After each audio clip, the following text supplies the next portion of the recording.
Michigan could be described as being ground zero for the 2020 presidential race. Let's go, Joe! A US state that solidly backed Democrats for decades, Michigan, along with the likes of Wisconsin and Pennsylvania, voted narrowly for Donald Trump in the 2016 presidential election. So how can Democrat candidates here win back support? One area could be farming. The trade dispute between the US and China has seen tariffs imposed on a range of commodities. New data show US soybean sales to China, the world's biggest market, slumped in the first half of the year to its lowest level in more than a decade. Although the Trump administration recently announced a $16 billion aid package for farmers, some here are calling for a long-term fix.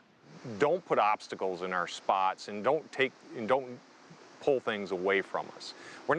We don't want subsidies per se to live off of. We want to produce a crop that we get paid for. When government officials think, well, it's just subsidies that'll keep you going, well, those are Band-Aids. Adding to the bleak picture for US farmers are low commodity prices, as well as bad weather during the planting season.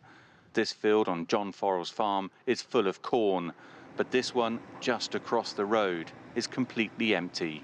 If you go back, the last time we had a major crisis in the farm economy was, you got to go back to '80s, where I met you probably lost a third of the farmers. And we are on the cusp of something like that happening if things don't change.